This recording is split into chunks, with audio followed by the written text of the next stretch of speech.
Hello student, online classes में आपका स्वागत है। आज आपके सामने एक नया टॉपिक लेकर के आए हैं, राजनीतिक प्रोटोकॉल। यानी राजनीतिक प्रोटोकॉल क्या होता है, अक्सर सुनने में आता है राजनीतिक प्रोटोकॉल के अंतर्गत फला देश के प्रधानमंत्री ने प्रोटोकॉल तोड़ा, तो उसके संदर्भ में हम लोग अध्ययन करेंगे। तो जानेंगे कि प्रोटोकॉल होता क्या है। जैसे कि ब्लैक बोर्ड आपको दिख रहा है, राजनीतिक प्रोटोकॉल क्या होता है। तो पहले इसके जो है इंट्रो थोड़ा सा जानेंगे। जैसे प्रोटोकॉल एक आधिकारिक प्रक्रिया या नियमों की एक व्यवस्था है। तो प्रोटोकॉल क्या है? आधिकारिक प्रक्रिया या फिर नियमों की व्यवस्था। प्रत्येक देश में एक आधिकारिक प्रक्रिया होती है, आधिकारिक नियम होता है, जिसका पालन जो है प्रत्येक देश का राष्ट्राध्यक्ष सुनिश्चित करता है, उसका पालन करता है और उसके अधिकारियों के द्वारा पालन कराया जाना भी सुनिश्चित किया जाता है। तो इस तरह से एक राजनीतिक नियमों की एक व्यवस्था है जो राज्य या राजनयिक अवसरों के मामलों को नियंत्रित करती है।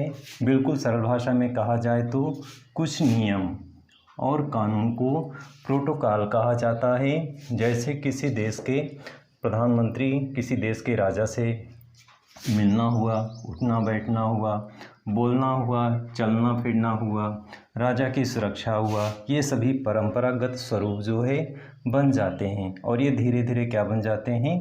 प्रोटोकॉल बन जाते हैं। तो इनका पालन राज्य और राज्य प्रमुख की मर्यादा और दैहिक सुरक्षा के लिए आवश्यक होता है। यानी राज्य के सेवक अधिकारी अपने विवेक से इनका अधिकतम जो है अनुपालन सुनिश्चित करवाते हैं। तो प्रत्येक राष्ट्र दूसरे राष्ट्रों के बीच राजनयिक दौरे के समय संबंधित राष्ट्र जो है निर्धारित सीमाओं, स्वरूपों, अनुमतियों, निषेधों का परस्पर आदान प्रदान कर इस व्यवस्था का यथासंभव जो है पालन कराने को सुनिश्चित करते हैं। तो यानी कहने का मतलब है कि जब प्रत्येक राष्ट्र का कोई प्रधानमंत्री होता है, राष्ट्रपति होता है, जब किसी दूसरे देश में जाता है तो वहाँ के प्रोटोकॉल अधिकारी जो होते हैं वो उनको रिसीव करने आते हैं और उनको छोड़ने भी जाते हैं। वहाँ का राष्ट्राध्यक्ष उन्हें ना रिसीव करने जाता है ना छोड़ने जाता है। एक सामान्य जो है एक नियम होता है, प्रोटोकॉल की व्यवस्था होती है।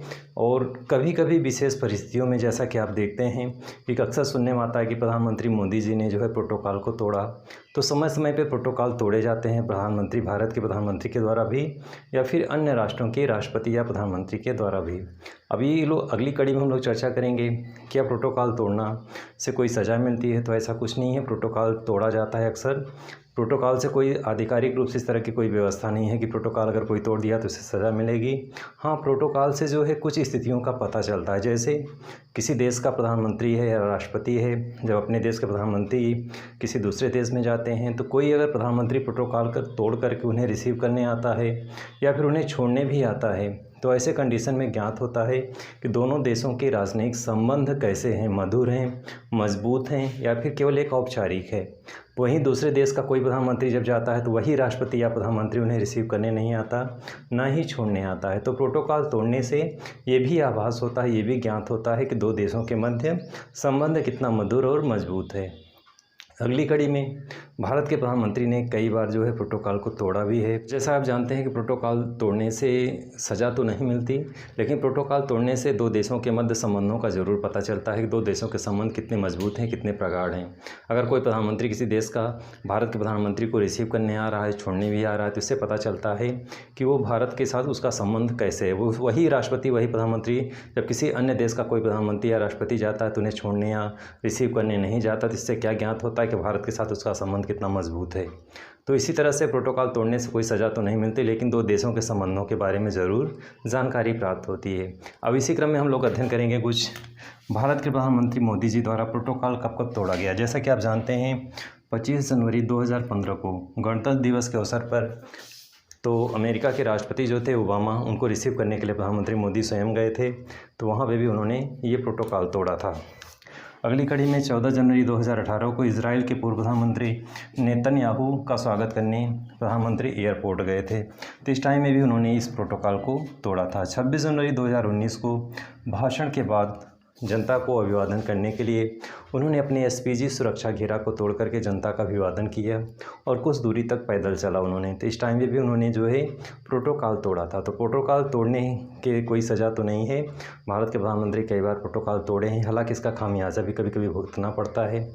जब आप एसपीजी सुरक्षा या कोई अपनी सुरक्षा घेरा को तोड़ करके आम लोगों के बीच जाते हैं तो ऐसे में सुरक्षा घेरा तोड़ने की वजह से आपकी जान को खतरा होता है और आप जो है किसी देश का प्रतिनिधित्व कर रहे होते हैं। आपका व्यक्तिगत कोई अधिकार नहीं होता, बल्कि आपके ऊपर पूरे देश का जो है आप प्रतिनिधित्व कर रहे हैं। आप एक प्रकार से देश की धरोहर हैं और ऐसे कंडीशन में किसी भी राष्ट्राध्यक्ष को जो है प्रोटोकॉल नहीं तोड़ना चाहिए, क्योंकि देश की सुरक्षा की बात होती है।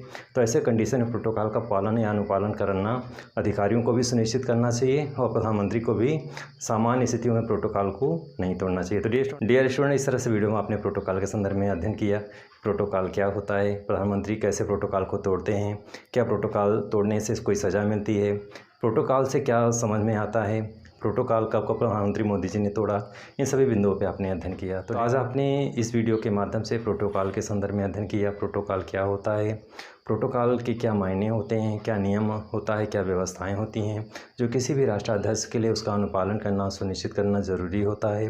प्रोटोकॉल तोड़ने से क्या उसकी हानियाँ हैं, क्या उसका दुष्प्रभाव भी पड़ता है सुरक्षा कारणों के दृष्टिकोण में, जैसा आपने अध्ययन किया। तो इन सभी बिंदुओं पे आपने आज इसके वीडियो में अध्ययन किया।